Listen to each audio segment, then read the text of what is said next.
Welcome back. I'm Alfred Lambremont Webre, and we have the extraordinary privilege coming to us from London, I assume? No, Wiltshire, Oh. the home of the crop circles, and we've already had about 6 or 7. So, Oh, there we go. We have the legendary, I must say, Miles Johnstone of Basis. the Basis Project. Welcome. Yeah, Welcome. and Miles, well, welcome to COVIDGATE 7. Our gracious host is attempting to get in. The deep state, just to use that overused term, has been working overtime to keep her out, but we just move right ahead. So we want to get your wisdom on this pandemic process and on its implications and its workings. So over to you. well, I've become very friendly with a really decent guy called Piers Corbyn, who is the brother of the former leader of the Labour Party in this country, called Jeremy Corbyn. I've got to be careful here because he's a TV host with the same name, similar name. And he's warning about the Nazification of the United Kingdom. I really had high hopes for Boris Johnson and voted for him. And to see the scale of betrayal in this, and I know I'll get into trouble about this, but hey, you know, I call it a plandemic.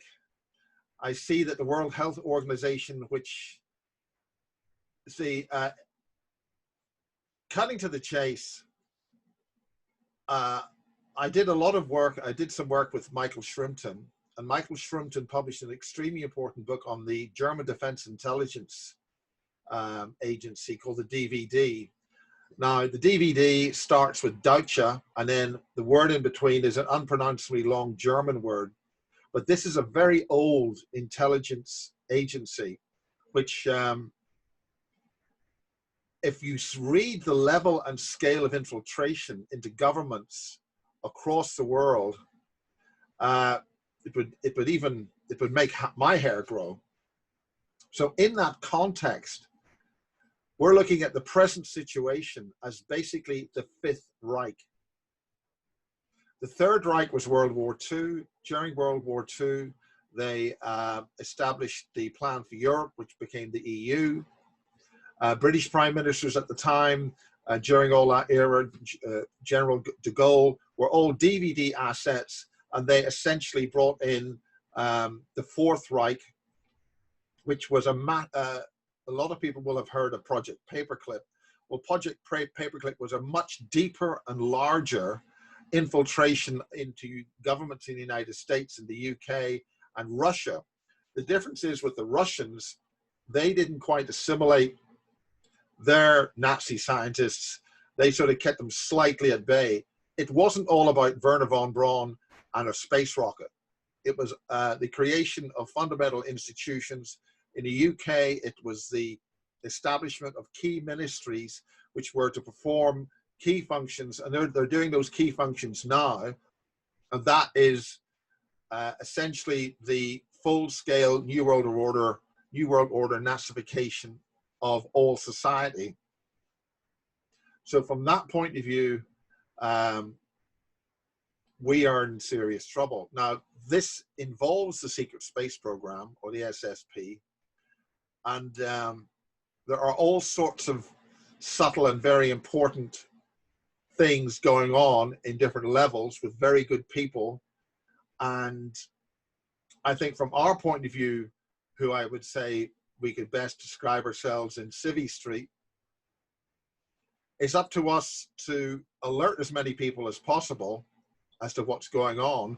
But as soon as you realize that you're dealing with a non-responsive individual, you've got to be very careful, because it's your neighbor who's going to shop you. It's those people who giggle a little bit and think you're a bit silly. They can get nasty. And so you have to be careful. You have to, see who you can talk to, and don't spread fear. But we are in a very serious situation. And it's not going to get any better unless we use peaceful means to establish to highlight to those who are simply living their lives and don't know all about the details of the sort of stuff that you and I would be talking about over 10 or 15 years. They're learning on catch up. They're trying to figure out, the ordinary people are clearly figuring out something is wrong. The way things change every 5 minutes, almost. The law and the things which are issued here in Britain, now we can have a single person can form a house bubble, a social bubble. What the hell does that mean? And then the World Health Organization is saying that you don't need any masks anymore, but then today, in the last couple of days, the British government's brought in laws to do that. In Holland, I understand that if you break, in this country it's 2 meters, but in Holland and in Europe it's 1.5 meters. So what the hell's the difference between half a meter? But there's a legal difference there, and in Europe or in Holland, they're talking about bringing in a €9,000 fine and three weeks in jail. So, and as others have discovered, the key things they're doing is making sure we are as miserable as possible. They're taking any of the nice things in life and destroying them. So, whether this is clearly a plandemic. I've just seen somebody who's been in hospital today. This morning they had to go to hospital, and they went to Salisbury Hospital, which happened to be the hospital where the so-called Russians infiltrated Porton Down or whatever it was, and there was this release of radiation which killed some people, which was very bad for those people. But the whole thing was a setup. But she was talking to a BBC TV crew for their very esteemed late night current affairs program called Newsnight, and they were filming people in the hospital. And she made a very clear and very eloquent statement all about this to the BBC. And they're all wearing their masks and stuff like that. But you've got guys wearing masks, puffing and blowing in and out. And it's a joke. So the whole thing is such a farce that ordinary people are beginning to realize it. But you've got an awful lot of people who are genuinely very scared. At supermarkets, there's a lot of trouble happening. So in everyday life, 1 minute you feel free, and as soon as you feel, we can do this, then they hit you with something else.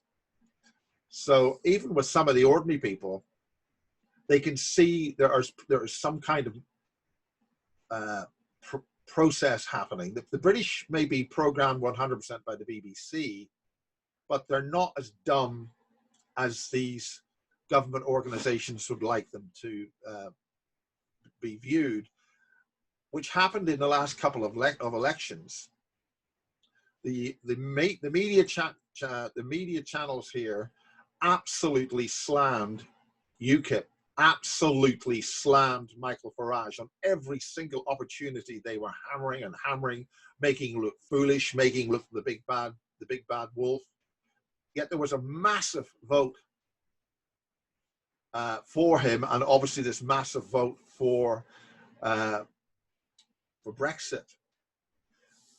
So clearly, we're dealing with an empire which is believing its own propaganda, believing its own statistics, its own lies, and they've lost contact with the actual.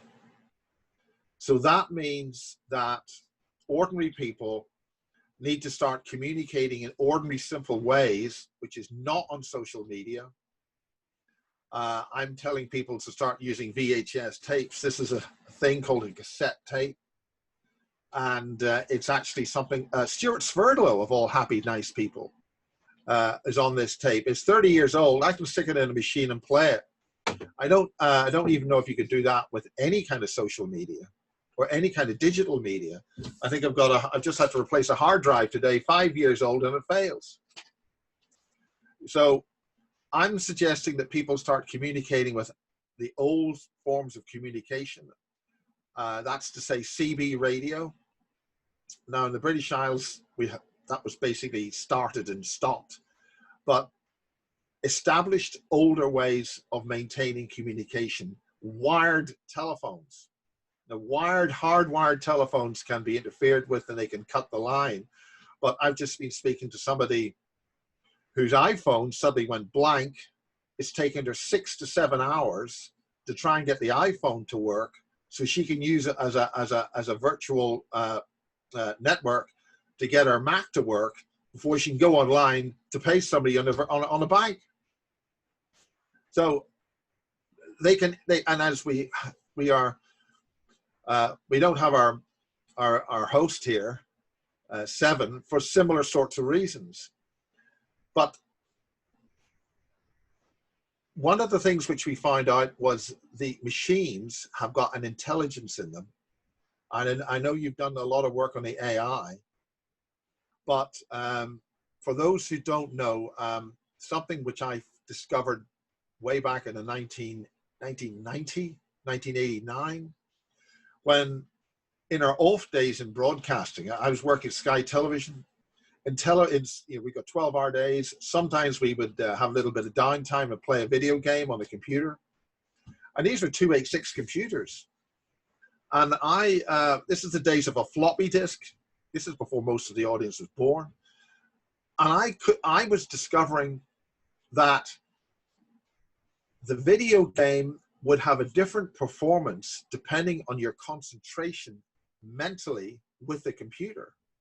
It wasn't down to keystroke speeds or how long you pressed a key, which would then put pulses into the video game, and then it would mathematically work out that you're going faster or whatever. These are floppy disks with 256 kilobytes of data on it, max. Yet there was something happening with the game. There were certain tasks in the game which required you to link, as I found out later, your consciousness was linking with a consciousness in the computer, and then your consciousness was actually controlling the game. Speeding on 30 years. There's a company was set up in Belfast, which is actually from Portland, Oregon, called Puppet Labs. And two of the buzzwords in AI, buzzword number one, or buzz phrase number one, is mass particle optimization. And the other little phrase is swarm technology or swarm algorithms. And this is all about taking lots of individual, allegedly random little particles, i.e. people, and connecting them in such a way that they operate completely as one hive mind. And that's what Puppet Labs is about. When I started the Basis project way back in 1994, it was about German World War II technology being brought into Britain, where they started to make aliens or transgenic or strange-looking humans. And they were called program-generated life forms. Now there's a more modern name, non-human cyborg units. But we then discovered that the British invented in vitro fertilization, not for the purposes of helping infertile couples, but for producing biological robots for use on, quote, the lunar base. That's Britain's lunar base. So we're dealing with a whole secret space program involving the British, the Americans, the Germans, and they're all mixed in here and in part of the fundamental structures of society. And right now, that's all beginning to flower. It's beginning to really raise its final stages of construction of a completely unified social order where everybody's consciousness and everybody's meta abilities, that's to say, manufacture reality, is being accessed, our consciousness is being globally accessed to create something which is not for the benefit of any life on this planet. And I'm suggesting that the only logic to this is whatever's doing this is not organic. We've had Extinction Rebellion, which, like the Nazis, has taken a rune and they've inverted it so it's a toxic black magic symbol. And they are talking about carbon dioxide and how bad that is. And basically they're attacking organic life. So anything that's organic, they don't like. They want to reduce and control. But what the big elephant in the room here is the Maunder minimum. Now we're in a Maunder minimum. It's only just commenced, and a couple of days ago, about a week ago, where I live, it's the great wheat crop growing, the barley and oats and these wonderful cereal crops which grow in these really huge fields in England, and that spreads right across into Ireland and of course right across into Europe, Czechoslovakia, Romania and all that. And we're having harvest failures. We're 2 months at least behind in the crop right now. We've only started this Maunder minimum. But something which I was able to do was to do 2 master classes in weather. One was with Piers Corbin, and he explains, he does this thing called Weather Watch. I think it's Weather Watch. And he predicts the weather accurately, and people pay him for that, or people just say, thank you very much, we'll take the insurance risk and make money on the insurance risk. And another lady, very prominent and very brilliant professor, Professor Valentina Zarkova, and putting it in simple terms, right now we are in a 35 to 37-year-old Maunder minimum.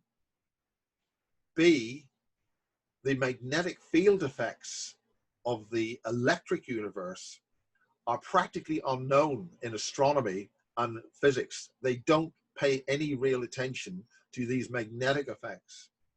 And what's happening now is the Earth and all the planets are now being exposed to 2 opposing magnetic waves from the sun. Now, what's going to happen is around about 2035, those 2 opposing magnetic waves are going to reach all the planets of the solar system in maximum opposite energy waves. Now, when you have a maximum, when you've got what they call destructive interference, or a big positive quantity of energy and a big negative quantity of energy, in this case, magnetic energy, we would think of them as adding and then collapsing to 0. Well, energy cannot be created or destroyed. So what happens is it collapses in 3D, but emits a massively wider amount of energy in 90 degrees or in another domain or energy dimension. So what's happening is this is affecting all of life on Earth in different dimensions, in different realms of what we call pocket dimensions. So we are not the only people being affected here. All life's being affected here. And so right across the spectrum, the spectral energy spectrum of life forms, there are major things happening. So a lot of them are beginning to are seeing that's what's happening with our domain, in our metaphysically so-called 3D domain. Something is causing an extreme effort to harness the collective consciousness of every human and every living thing on the planet for a nefarious and dangerous and toxic purpose. So that is when we have to pay attention and simply find the Achilles heel on that and neutralize it. And I think that's what's going to happen fairly soon in terms of the exposure of the secret space program. And hopefully the guys who in all the relevant positions are doing their best will come forward in fruition. And then we'll have a nice, wonderful domain, a nice, wonderful Earth. So I think that's and the thing about it is, the other thing I've been given to read out. Have you heard of these people, Alfred? The Kingdom of Mana. Could you see that? Well, just in case, I'm seeing it's notice from Mana, with authorization from His Majesty Michael Urel I. That's Urel. That's U-R-I-E-L. The Sovereign Kingdom of Mana. Have you heard of those guys? I have not come across. I've heard recently of King John II, Well, he's a Greg pretender Hallett. to the throne. Yeah, I for some reason, I don't know why. I don't know why. I just don't take him seriously. One of the reasons for that is when Diana was terminated, Princess Diana, there was another pretender who explained how she was dispatched. Essentially, MI5 was either what's her name, Prince Charles's current wife. What's it? Camilla. Camilla. Either Camilla had to go, or Lady Di had to go. And what happened with Camilla was she was driving her car, which is always a very good thing to do if you're going to drive anything. But what happened was it had been rigged, and that is to say the steering wheel and the accelerator had been, basically the cruise control had been altered in such a way that you couldn't disengage it. And this is a standard way, or a fairly convenient way of bumping people off. So essentially, Camilla was driving the car. The car suddenly accelerated to maximum. And what they then do is, as the car increases its speed, what they do is they then tug the steering wheel, causing you to turn and crash. Oh, there. Wait, there's a sound coming in. I can't see what that is. Can you hear that? I can. It looks as if somebody's got their mic open. Yeah, it looks like that's. Let me try and find that from the window from which it's coming, and because you are about to reveal something very important, and let me just. Well, I'm certainly sure there's no conspiracy here, but what I'll do is I'll mute my mic.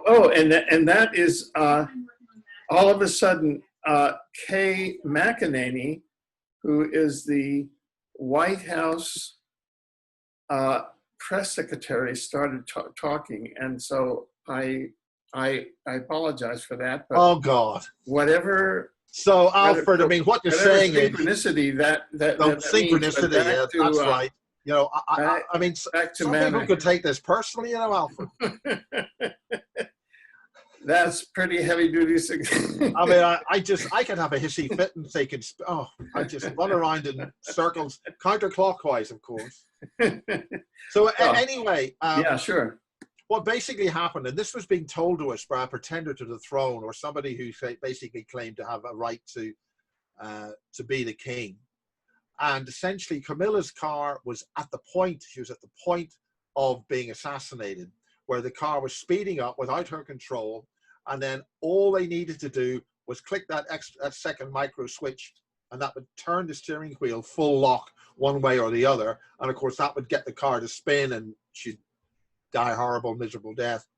The problem was another car came round, which completely screwed up the assassination, because then he would have witnesses, and then he had to call the operation off. As soon as you got any complications with an assassination, switch off and go.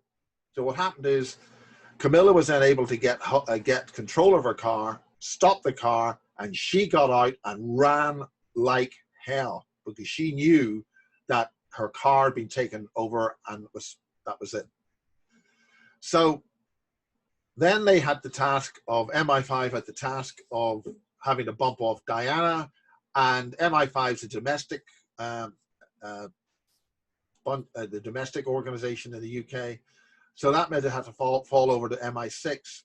And basically MI5 basically says, look, we were really lucky there because it was too close to being too unlikely. People were alerted, what's going on here? So they had to basically bury their tracks. And this is what this guy explained. So then what happened was MI6 did the job in Paris. The car speeds up like hell and then suddenly gets turned to crash. And that happened. That's why we never got any access to the car, because you'd see the resultant servo mechanisms. And then, of course, she didn't actually die. So they had to bump her off in the ambulance. And that's all part of the Lady Di assassination conspiracy. Now, I've had this happen to me with the Max Spears thing. Some people are very annoyed about me sort of being suspicious over Max Spears' death, double death. Everybody dies once, definitely, right? There's only two things in life which are certain: death and taxes. But dying twice, now only James Bond's allowed to do that, right? You only live twice. So Max died twice. So there was something going on there. And that's another thing altogether. But I actually got in the car, and as I sat there, I heard voice to skull saying, "You are going to die. Woo, you are going to die." So that repeated itself a couple of times. And, well, you know, oh dear, I'm going to die. So I was driving the car, and lo and behold, cutting a very long story short, the cruise control wouldn't disengage. And I was coming up the off ramp that you're meant to be doing a thing called slowing down. Slowing down is a good thing to do on a ramp when you're leaving a highway. Definitely a good idea. There's other cars there. You're meant to come to a dead stop. All those sort of things are usually very good to do, and it wasn't happening for me because the car was not. I had the ability, because it wasn't an automatic. That helped. But because when you got an automatic, you got no control really of your transmission, or a lot less control. So I was able to use the gears to jerk the engine and shock it. And there's other things in the engine which takes it out of, to protect the engine. So I was able to slow down. And then I was waiting for them to try it again. And alas, they did try it again. This time was when I was driving actually on the motorway itself, and it was 50-mile-an-hour zone, and I was again increasing in speed. It wasn't gonna. So I got out of that one twice, and a few other things. So I'm aware of that kind of technique. So where are we going with this? We're basically going with a situation where we have had a. We've got to look at this in a second wider perspective. Are you aware of 2045.com? 2045.com. No, I should go there, but I've that's letters. It's numbers. 2045.com. Yeah. Now these are a bunch of scientists who've decided that humanity is basically a bunch of useless people. The term "useless eater," something I'm putting together on one of my YouTube channels, is a lot of. Do you remember Anthony J. Hilda and Jordan Maxwell?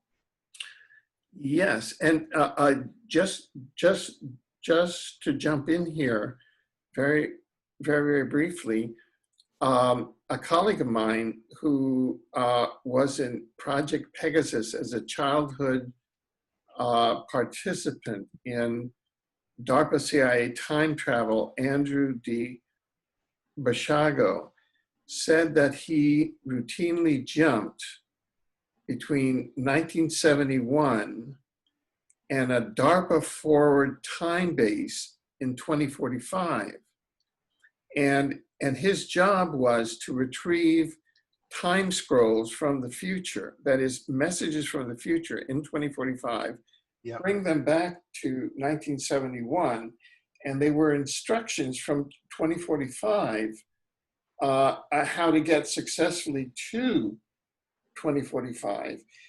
He remembers being at 2045. He was a 7-year-old child, and that people were very tall, kind of tallish people.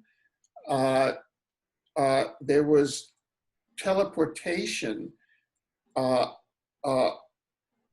from room to room. That is, people would have teleportation between buildings then, and people. There were a lot fewer people around. He would teleport to DARPA's forward time base in 245 in New Mexico. Was it real? And so 2045 always stuck in my mind as a very significant date. Now, one of the reasons why I give his stories such powerful credence is that DARPA teleported my book, Exopolitics, which was written in 1999 and published in 2005. They teleported it backwards in time from 2005 back to 1971, where it was opened in a meeting. It was brought back in a time satchel in a meeting in which Andy was with a couple of other people, and he saw it in 1971. And just to add this, in 1971, I was general counsel of the Environmental Protection Administration of the city of New York. I used to give public speeches, and I was invited to give a public speech to about 50 people in a nondescript building. They all had suits and ties. I knew instantly that they were agents. They were Project Pegasus and the CIA. They wanted to check me out because they had my book that I would write around the year 2000. They had brought it back. Have you heard of Project Oak Tree? No, tell me about that. No. Oak Tree is meant to be a project involving, I mean, where I am at here in Wiltshire, there's loads of military bases. Just down the road from here, there's a prison called Earlstoke Prison where James Casbolt was incarcerated, and we've never seen him since he was officially released, like 2 years ago now. He's gone. But one of the things about Project Oak Tree is a time travel experiment. And one of the favorite places where they have crop circles, they have a sort of a reality management interdimensional gate. And certain individuals identified areas around here as where there's large ET craft. And not too far away from here is where they started to make these program generated life forms just up the road here in Hertford, not Hertfordshire, Hampshire, I think it is, Hampshire. Okay. The English countryside, the M4 and the M3, a lot of stuff underground, a lot of reality knitting technology. Colleague of mine, when she was here only a couple of weeks ago, I was demonstrating and trying to explain to her that when you drive in this particular direction, i.e. from west to east, you find you can get there much quicker than you do it in the opposite direction. It's just a straight road, well, a slightly bendy road, but there's something happens to you when you enter this particular area. What I hadn't realized was, she's driving very slowly. What's wrong? She'd already been clicked. She was already, whatever was accessing it, accessed her. And then when we came up to the place where you would normally turn left or right at the T-junction, she suddenly came back in. He says, well, where the hell have I been? What's happened? So that was a little demonstration. And that, I mean, they didn't have to do that. But what they did was they chose to demonstrate this to the individual I was actually trying to describe it to. So she actually experienced it. And where we came to a halt is where some of the greatest and most famous crop circles have happened. And that's where one fine day in July the 6th, 2007, there were people walking about and things, summertime, all that. And this RAF guy suddenly materialized in the middle of the field in his civilian office clothing, or not civilian, but his army without his jacket and stuff on. He just appeared in the middle of the field, and which is not good. Not good. What the hell? I shouldn't be here. Well, the other thing which happened was that he dropped his mobile phone, and like all good military officers, it wasn't encrypted. It didn't have a password, because who's gonna look at this? It's my phone. So he loses his phone, and a friend of mine picked it up, and she knows it was an RAF phone because it was full of RAF phone numbers. She could have phoned any number of these numbers. And this guy was standing out like a sore thumb. And, you know, everybody's wearing, even, I mean, in Wiltshire, it could have hot weather, go up to, you know, 25 Celsius, or rain, it'll go down to 10, whatever. So you have a bit of weatherproof stuff. So that was that on the 6th. He was picked up, taken away, no problem, bingo. But that night there was somebody gated, sort of brought in, and there was a crop circle that night. It was called the 7-7 crop circle. Now the point about this, and the point about a lot of the people who make the crop circles is that they are making the whatever they're doing in their design, and where they get the design from is another story. But there are time-space errors. Now this is not that secret. I think Professor or Dr. Simeon Hein from the United States has come over to Wiltshire many times, and they created a crop circle. And they had, cutting a long story short, their lookout was there to make sure if anybody was coming that they would drop. So they weren't going to be able to finish this crop circle. You only got about 3 hours of darkness, but they were able to get an extra hour to finish making the crop circle. But from the external observer, they were only in there for 3 hours, but they were, when they were making it, they were given an extra hour to finish it off, and everybody was happy. So Dr. Simeon Hein was making a fake crop circle to see what the effects are on what happens when you deal with crop circles. And guess what? He was given an effect. Space-time distortion. Now, it just turns out that not too far away from there, we now understand there's some kind of ET craft, a big one, been there for a long time underground, which is when I was bringing this individual who's former RAF, and I was sort of showing her things. And one of the things she noticed was manhole covers, right? Manhole covers and steps that go up to the manhole covers. Even on the RAF bases which were active, these were in a pretty bad condition. And she sort of, you know, at least you open up the manhole, you go down into the bunker or whatever. But she noticed that these are all over the place, disguised as waterboard tanks with a waterboard, right?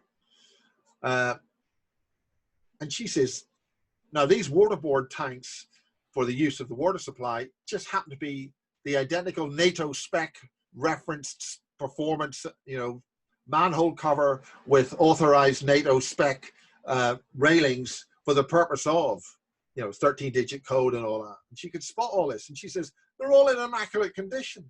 Then she realized, this isn't a bunch of single bases. This is one huge base. Now, the other thing which happened around here was there was a rookie telephone engineer who didn't have the normal authorization, but they needed a fault fix in a telephone exchange. So he was told, go and fix this. But he wasn't given the full briefing. So he went and fixed this thing. And then he noticed, bloody hell, this is an access corridor to a huge underground base.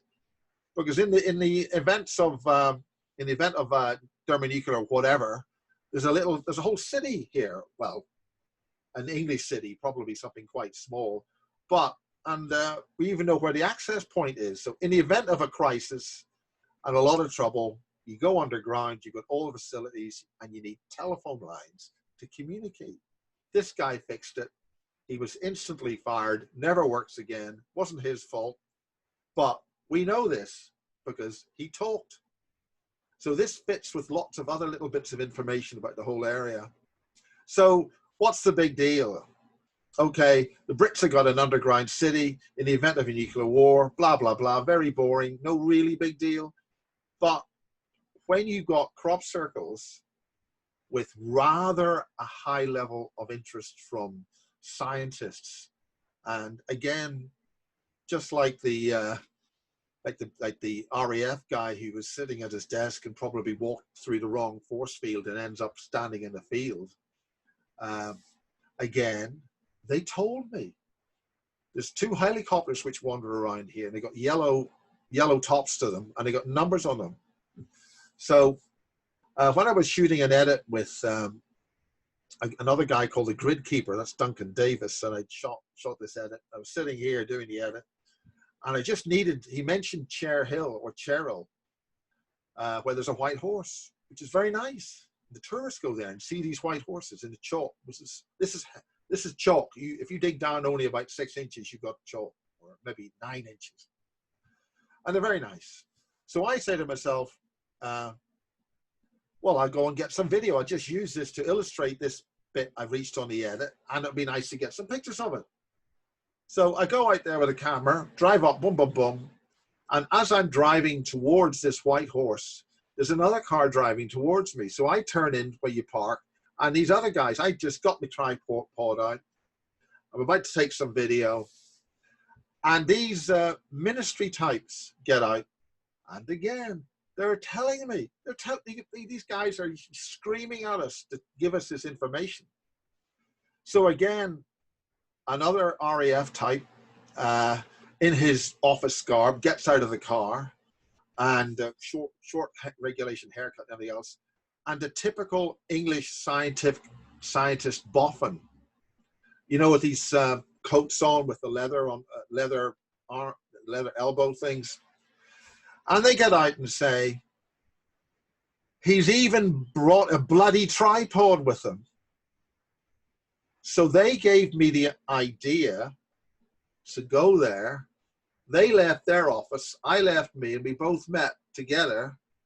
They then tell me that we instructed you to bring to take a video, and of course I bring a tripod. So they're blowing whistles. On that night of the crop circle, the 7/7 crop circle, there was a guy called Winston Keach with about 8 or 9 cameras on it, on this field. And why did he know it was going to form there and all that? There's all sorts of other things involved here. All the cameras, 3:10 in the morning, all cameras, everything shuts off. Takes them about 10 minutes to get things all switched back on again, because everything's running on individual batteries and cameras and things. And there is a crop circle, 1,000 feet long by about 300 feet wide. It wasn't there before.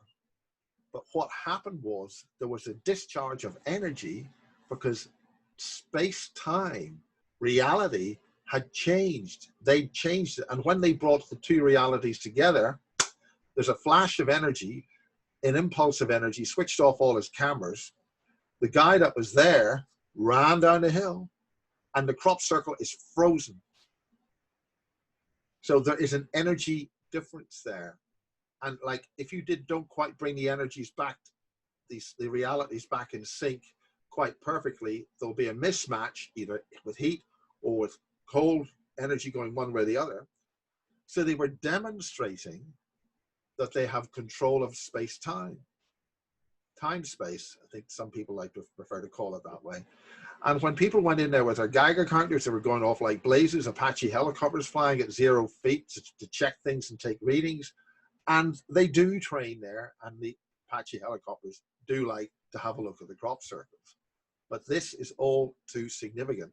So we have something which is able to literally create a matrix reality, some kind of artificial reality. And that's what 2045.com is all about. Remove all organic life from the planet, maintain us in a synchronized swarm technology so they can get us to all synchronize all humans and meta creators to synchronize them and get them to manufacture a reality which we will then exist in as avatars, like in the Matrix. And so they're testing these systems, but also there are guys within the system telling us, screaming at us, what's going on. Now, British Telecom is a very nice British communications company, privatized. No, it's not privatized now. It runs, well, it was BT, as it's known. In the 1990s, the BBC ran a whole lot of programs called Open University. They did programs for the study at home university, which in this country is called the Open University. And they have this wonderful, happy title for a project. They called it Project Soul Catcher. So this isn't some kind of science fiction thing. This is BT talking about capturing your souls. And the purpose of this, again, this is narrated by dodgy bearded university professors with a hairstyle and styles that sort of 30 years ago. This is on BBC television, and they're talking about putting chips into your head to monitor all your memories and electrical activity, everything you've ever done. And then that would it be possible to be replayed to your kids? So your kids could then see what daddy saw or see what grandpappy saw, because you'd be able to see the world through their experiences. And it's called Project Soul Catcher, which is why Dr. Robert Duncan, when he wrote his book about all this technology, he called his book Soul Catcher 2, because BT had written Soul Catcher 1. So this is all about coordinating and collecting our metaphysical ability to manufacture reality in 3D. And that's what all the ETs are interfacing with us for. All these ETs who do not exist in 3D space and cannot operate in a dual mindset mode. We can love and hate at the same time. They can either love or hate. They can't do it at the same time. So they want to get us to manufacture a world for them at our expense. And in order to do that, you want to minimize the outlay. So if that means terraforming the planet for some other race of beings, that's basically what the idea is. However, because this is going to harmonically, like if you change the tune of anything, if you change a harmonic, I mean, essentially looking at this through the electric universe eyes, planets are not physical lumps of 3D that just appear there. There are effectively nodes of resonant energy in a sort of a song, or a wave, where everything's made of wavefronts and focused areas and nodal points where the wavefronts coincide to provide high densities of energy. So matter is a high density of energy. So the planets all sing together. So so our nodes, and these planets are effectively focus nodes of dense matter shells, which we then call matter, but essentially it's just all energetic shells. And then in between that, you've got all kinds of different harmonics of energies and all sorts of things like that, which is why I don't want to go too far into this, but essentially that's, if you start messing with the harmonics of the matter in this world, that's going to cause harmonics and harmonic distortion products into other dimensional realms, which means that's going to affect an awful lot more life. And this is the problem when you've got 3D nutcase nutter scientists who still think in 3D, yet the mathematics, and this is one of the aspects of the crop circles. When I was looking at one here one fine day, I was looking at it from a vantage point to get a good view, because you've got the advantage of having fields which are fairly low down and a nice, fairly rapid rise, so you can have a good look at them from above. These very nice scientists turned up out of nowhere, and they talked to me. I was sort of lying there with you know, resting on a Sunday afternoon, relaxing, about to go and meet a very nice lady called Maria Wheatley for beer in the pub down at Avebury, which is very nice. So the sort of thing that you would expect to meet is a total stranger who, with his wife, again, you've got the sort of Harvard University stuck inside all your life, pale looking intellectual types, you know, who basically stand out like a sore thumb. So what they do, the sort of thing that you would do in an English country thing when you're looking at a crop circle or whatever in the sunshine is, just casually start talking about 7-dimensional physics. I mean, I'm sure you would do that, Alfred. You meet a total stranger somewhere. You don't talk about the weather or about politics or the state of the country or Trump or something. You just talk straight seven-dimensional physics. It's just on my mind all the time. The problem with these guys was their excuse was they wanted to go and see the crop circle. But they'd come up the hill. So if they're coming up why would they come up the hill if they wanted to see the crop circle down the hill? And then they say, how do we get to the crop circle? Well, you just come up the hill, it's down there. Why are you coming up here? Well, I didn't say that. But it illustrated they had once again come to tell me something. So they wanted to illustrate 7D physics.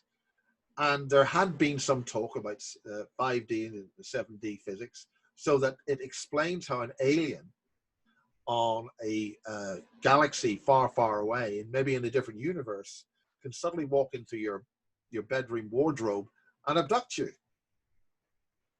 Okay? So here we have a situation where these things are being explained to us, but we have got a harmonic, you cannot have a harmonic discontinuity, and we cannot have a disruption in the harmonic relationship of life here. So there are other intelligent beings who've been here a lot longer than we have, and they don't walk around with 2 legs.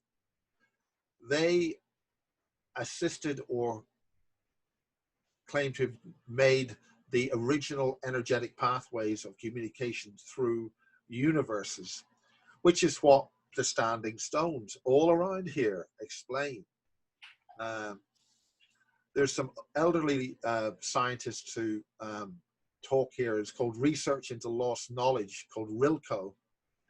And you're dealing with people in their 80s who've done all the research, and they're talking to some nice people in small little societies in London. And they've done an analysis of the standing stones.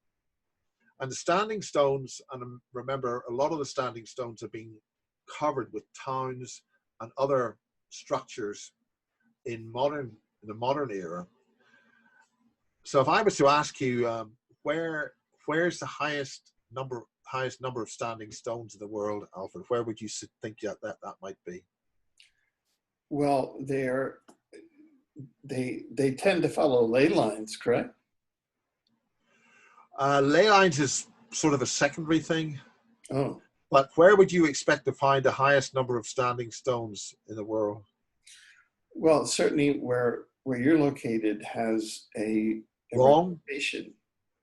Wrong. No, I would say you'd find more of them in Ireland, because in England a lot of them have been bulldozed or made or whatever. But where do you think? Well, I'll make it easy. Yeah. Korea. Well, now that's remarkable. That's near. So where do you get a lot of pyramids? In China. But the Chinese don't like that, because the Chinese are one of the more recent arrivals on this world. So the basic point is that whoever put the standing stones in has an hyper-dimensional, to use a Richard C. Hoagland phrase, hyper-dimensional off-world perspective. They must have access to very high levels of mathematics, which means they can put these things in the right places, and they're all around the globe. A very good friend of mine, Antoine Gigal, was doing an awful lot of research in Egypt. But Egypt is, in some respects, a distraction. There are pyramids all over the world, and I think a lot of people realize that now. So there's a science from an more ancient civilization which shows interdimensional technologies which still work to this day. And one of the people I interviewed was a soldier for the British Army in the 1950s called John Irwin, with a U. We're not happy at the moment. We don't speak to each other. But the basic point was he was put into a special military unit the British had, and they were fighting, or they were doing very good work in the Middle East, bumping off a lot of Russians, and they were after some data banks. And in 1959, there was a meeting, and they got access to that meeting, bumped everybody off, got 2 boxes with some very special data banks. And his commanding officer, when they got this, when all the excitement had finished, and the 2 flying saucers had flown off. Okay, this is 1957 going 1959. That's 57, 58, 59 in the Middle East near Jarabah. And the British have got a secret elite team. And the key to their training was going beyond death, going to different realities and dimensions, and getting information from different times and realities. But the bottom line is, 1959, they got 2 data banks. These were things like large iPhones, which glinted and had little indentations and nodules on them, because they would be put into another device. And this kind of technology was known by my French contact and other contacts, British people in British military. And of course, we're dealing with something, 50, 60 years ago, but they got this stuff. And the commanding officer had a reader, which he had something in a band on his hand, and it had some kind of device on it. And he was able to just move his hand over these things like iPhones, like crystallized iPhones, and they projected all this information in 3D. They could read it, and they say, right, we've got these, and they were taken away. And the next time I heard of anything like that was in a university lockup in a university in the Midlands of England a couple of years ago. And the gentleman who told me about that was the person who blew up the labs in Thule Island in the South Georgia Sea, where the British, during the Falklands War, which is basically the reason why they had the war, the British took 3 surface vessels and a submarine to extract 400 plus interlocking containers of a sentient fluid that were encased in a blue ice, which is it's like an intelligent fluid. It's a compound which keeps things stable at minus 22 degrees. And they extracted these 400 plus containers containing this sentient fluid, which happens to be black, but not exclusively black. There's a sort of like a light sort of brown substance on the surface, and when you put your hand anywhere near it, this material seems to want to come up and see you and say hi. That unfortunately was all brought back to England, and I think something like 25 to 50, a fairly substantial number of young Marconi scientists ended up self-terminating themselves because they were being exposed to weaponizing this stuff, which is we call the black goo. But this is something that was on an island called Thule Island or Thule Island, which was a submarine refueling depot for the Nazis on their way to and from the Antarctica base.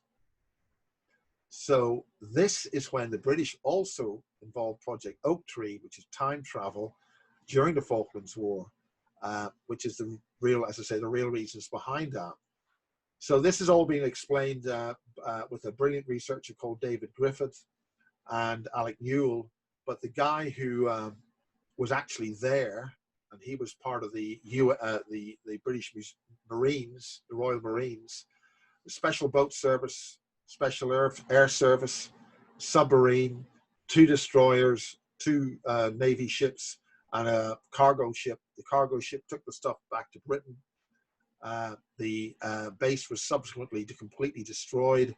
The ships pounded the whole area with shells, and the surface base, which was the reason for having activity there, was completely blown up.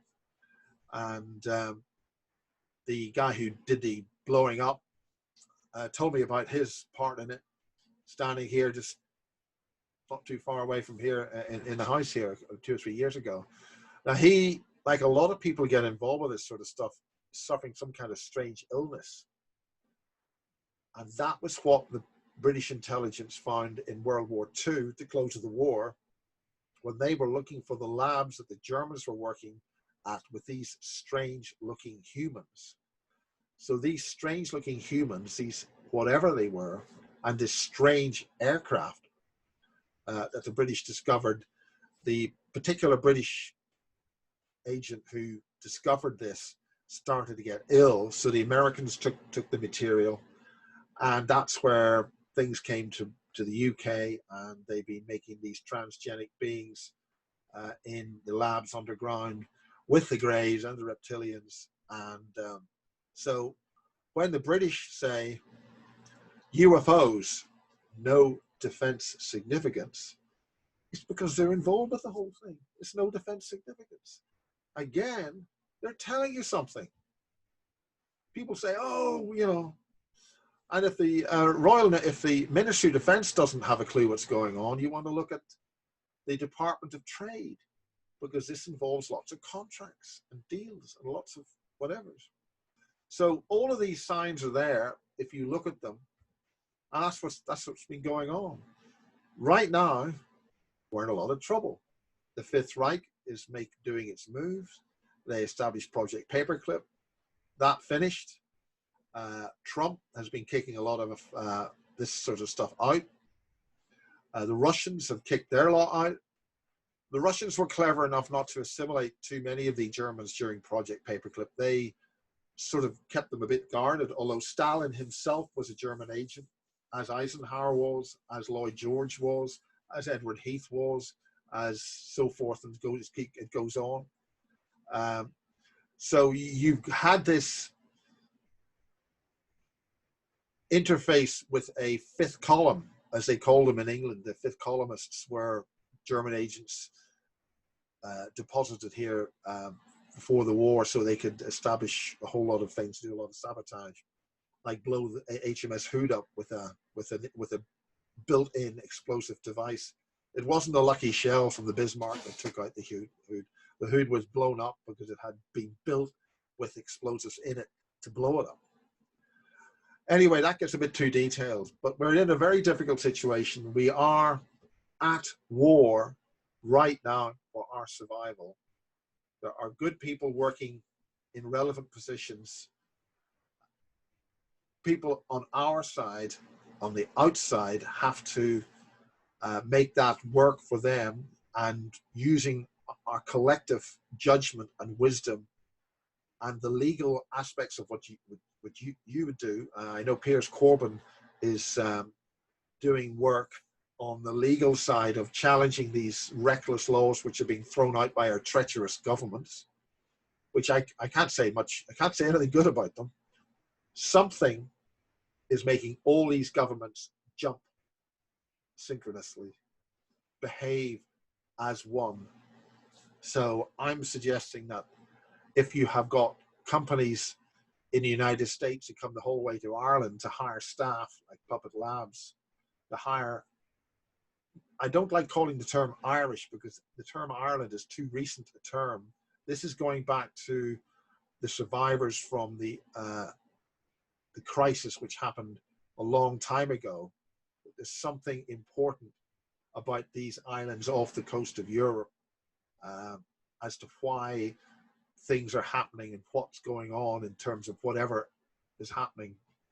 That why should they hire people in Belfast who can interface with a computer for the purposes of a consciousness link with the AI and human consciousness?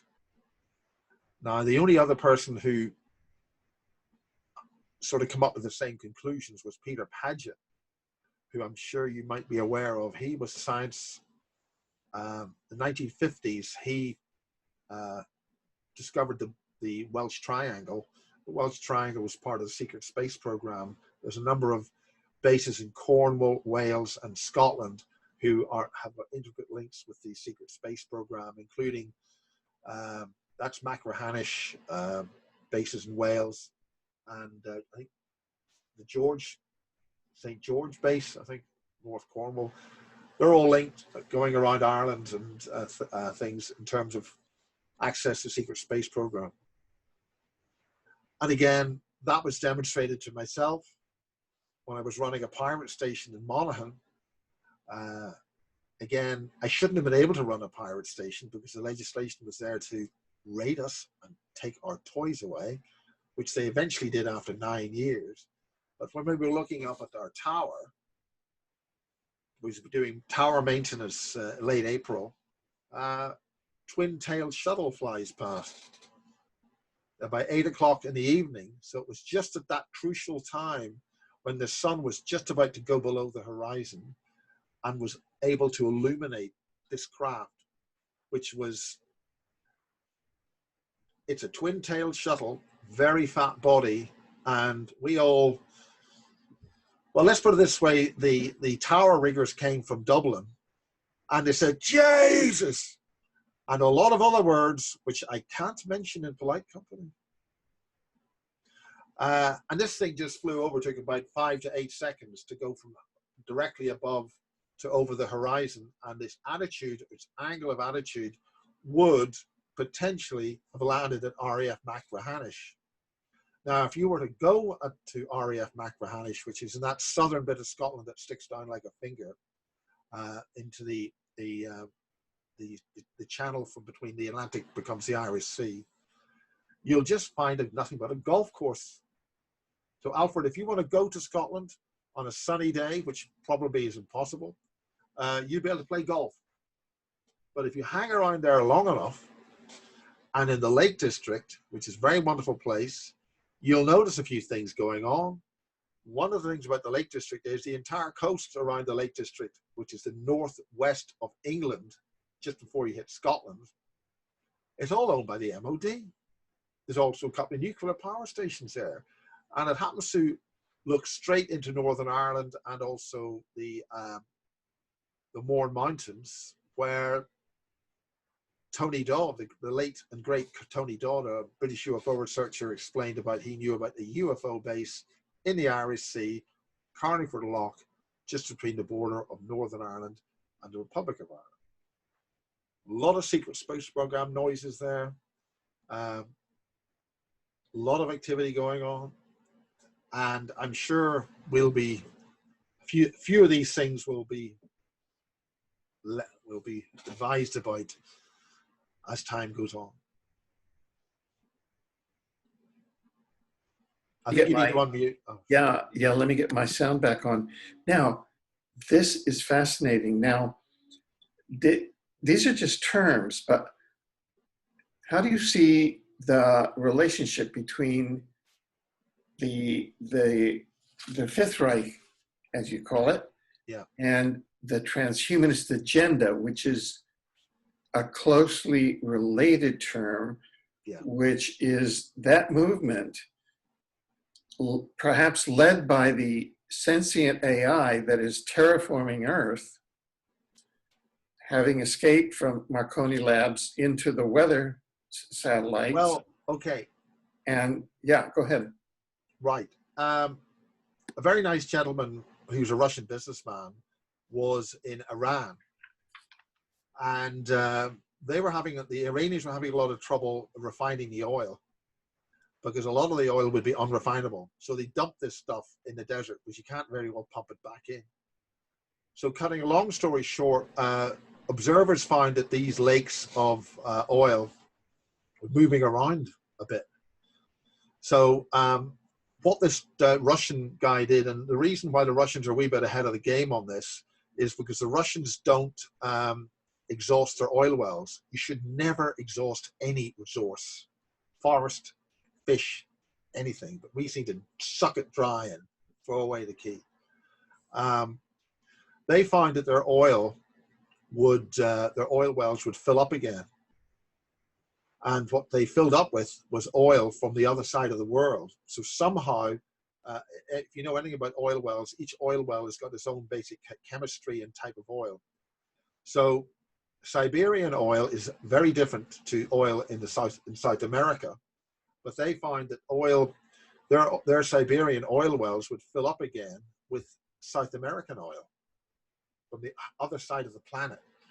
There's a bit of a problem there. How is that happening? So this Iranian guy who knows about all this, he's looking at this oil in the desert, and it's lying there in this lake, effectively a lake, and then it suddenly decides to come up towards him, self-motivating, comes up towards him and surrounds him, but doesn't touch his feet, and then is sort of, so he's sort of, what the hell's going on here? So he put his pen into it, and the pen came out clean. So something very odd here. Part of the fact it's self-motivating and all surrounding him. He then put his finger in, and at that point, his finger came out clean, and then he began to engage with communication with this material. And putting it very simply, it explained to him, we are here to clean up your mess. So it's very simple.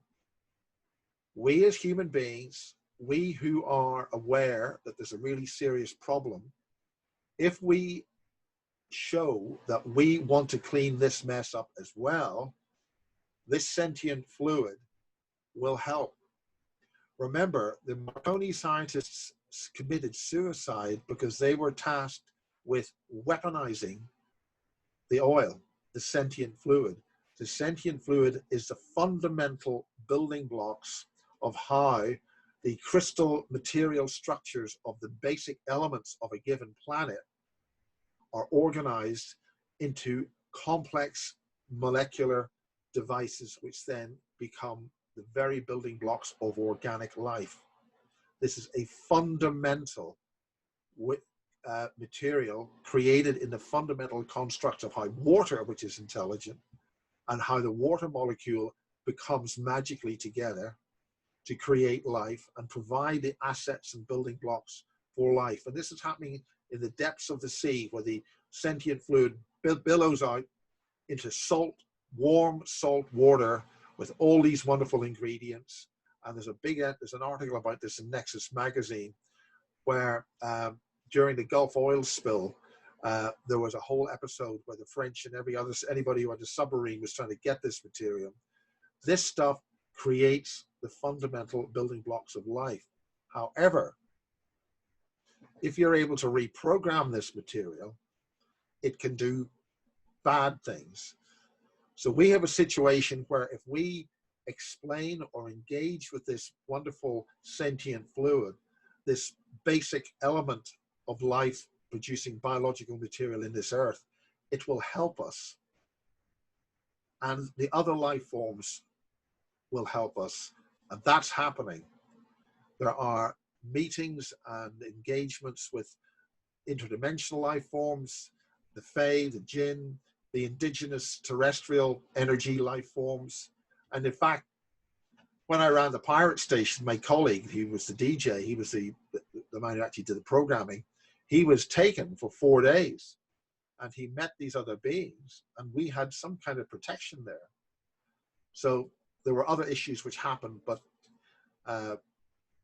if there is something now which is a threat to all life, which could unzip the fabric of existence and the whole thing rip apart and everything just dissipate into nothing for some other type of life.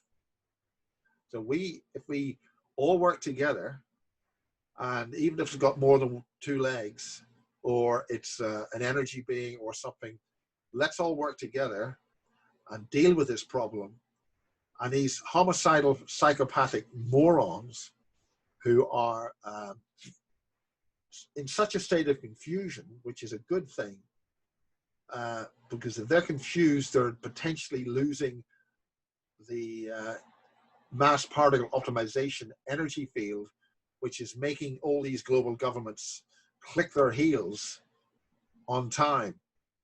So the more of us who can inject a positive energy field, which which will reduce that cohesion of that control structure, then perhaps we can then take back control of the planet. One of the things it was a patent attorney who was at the Harwell and Rutherford Appleton labs, which are just outside West London, which are just intricately connected with the base that the British and the Germans and the reptilians and the Americans and the Russians and the Australians and the Canadians were all involved with these transhumanizing beings. What they're looking for in transhumanization is to have biological cyborg robots that they have total control over. These creatures are psychopathic control freaks. They want control over everything right down to the last blade of grass. That's what Dr. Robert Duncan was talking about. They cannot tolerate any expression of life which of any shape or form that they don't have control of. Now that's a big weakness, but if they establish that, they will freeze the development of all creative existence. The very functions of life will just stop if they have that control. And this is not good. So, and this affects all aspects of life and all forms of complex number space, as you would call it. This affects everything. So we have a problem. Right, right. One of the theories that you talk about Max Pierce, and I'm not totally familiar with the details around his death, but I did present at one of the conferences in Poland, and the hypothesis that I presented there, which I'd like to share with you and see what you think of it, is the hypothesis that living planets such as Gaia, let's take the point of view that Earth is a living being. It is, yeah. Yeah. When it's faced with a dilemma like this, that is, we had the event in the Falklands War, where with the black goo, and the release of the black goo and all the events since then, that the planet then can ascend to a higher frequency, to 5D, and the actors, be they artificial, inorganic, organic beings, cannot ascend to that frequency. And so that's a way that the planet, in order to preserve itself, can preserve itself and life on it, and beneficial life on it. And that's the whole ascension hypothesis. How do you feel about that? Well, essentially, looking at the physics and this whole thing about magnetic fields, I mean, our whole way of looking at physics and the atom, I was really impressed by 180, 190 physicists at Bath University about 18 months ago. Well, a year ago, well, okay, last year, they do not accept the neutron as the basic part of the atom. They accept a different form of the structure of the atom. It only has positrons and electrons.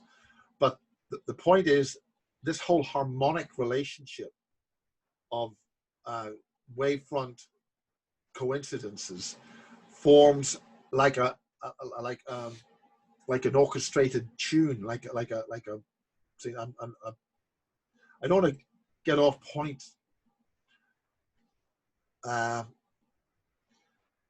the Earth, the sun is doing what it always does. The solar system is doing what it always does. It's doing what it does, and it's just getting on with what it does. We are looking at things with a very localized 100-year mortgage type of a thing, which is a short bit of time, which we think that's a long bit of time because we live relatively short in that period of time. So it's a big deal for us. Our perspective of how we see things is very limited in terms of the scale of things. The North Pole is wandering away as it always does. It's going to where it's gone before. The mathematics is doing what it always does. It's doing what it has done before, and it's just getting on with it. What's happening is that instead of, because we have been lied to by science, and because we've got too many people wanting to take control in the event of a crisis, thinking if they can be top dog when we have this crisis, they'll somehow get through it, and the rest of us can go and suck eggs. What's happening is that we're in a Maunder minimum.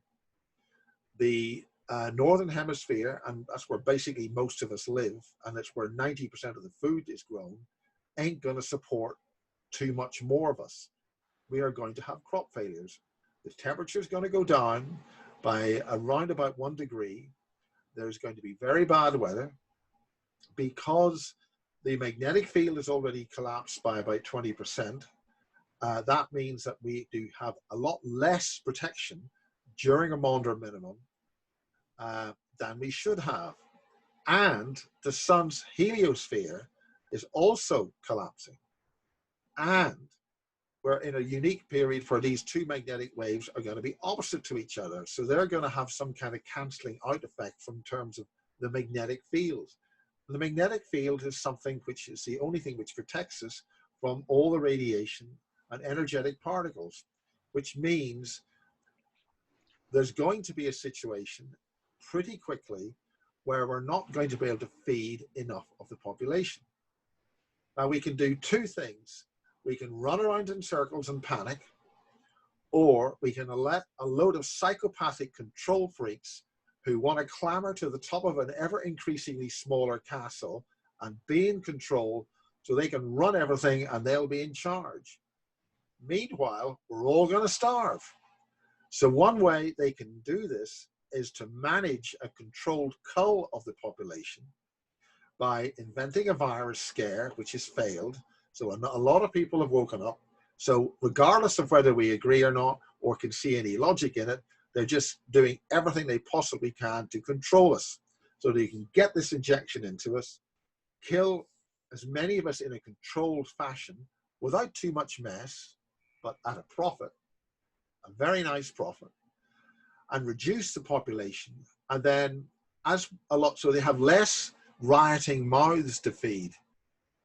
However, if we simply develop a little bit of thinking and thought about growing crops undercover in an efficient way using technology. I've got people down in Plymouth who've uncovered a Tesla pulsed engine where Tesla had a turbine and a pump. The US Patent Office split that single patent into two, hid it for 120 years. These guys, plus some guys in the States and some guys in Ireland and here, have worked out that these two patents are in fact one patent. That is producing a device which can use the moisture in the air as a cold steam engine, which can produce electrical power without the need of oil or anything else. Doesn't produce any exhaust gases. So we have an energy source which can produce heat, which can produce electricity. We have all the tools there. We simply need to grow food in underground chambers of some kind, properly lit, and then we'll be able to feed everybody. We all move south, and or we don't have to all move south. Now the Chinese have worked all this out because the Chinese aren't stupid, and they didn't lose all their sacred knowledge and information in the burning of the Library at Alexander, and a bunch of crooks in the Vatican are holding on to a lot of the information. So the Chinese are simply buying up all the real estate, i.e. Africa, the Sahara, and the Sahara has all the water. Billions of cubic kilometers of water are in under the sands of the Sahara. Colonel Gaddafi knew about this. He had irrigation schemes to feed and water and give his people a wonderful utopian life, which we allowed our governments to destroy because we're being lied to by a totally, utterly treacherous media. So the Chinese are going to have bought up all of Africa. They've built the highways, and they're building the highways to get their food out of Africa through South Africa and the west of Africa into the Indian Ocean, or Eastern Africa. And they've worked out that's where the food's going to grow. In Australia, the food should start to grow and the deserts will regreen, and they will potentially be able to grow food there. So if we look at these things from a positive side, as the earth does what it's going to do, and these coincident gravitational energy waves is going to give energy to another higher dimension. So we could be responding to all this. It's all part of a natural flowering of our intelligence. But we've got a bunch of sons of bitches who are running the lunatics are currently running the asylum, and there's very few people able to keep that stable.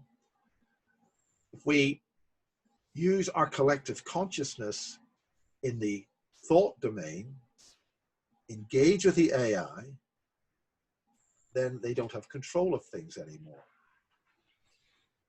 Now that's something which these scientists are aware of. There are other specialists who engage with the AI. When I was building my transmitters and my pirate station, the transmitters would communicate with me and almost sort of bring me there by the back of this thing. There's going to be a fault condition. Fix this. Right? So the technology can connect. If we listen, we can then solve this problem.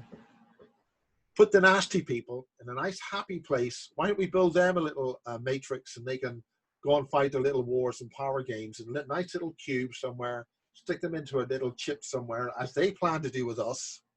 This was discussed in the Royal Institute in London about 30 years ago. Cheap prisons. Take the prisoner out of his body, stick it in a chip, program the sentence, and you have minimum resources to keep the body going. That's what these people are actually talking about. So why don't we just do it to them?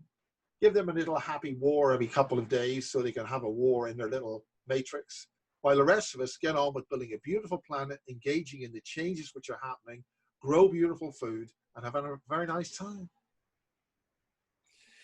You know,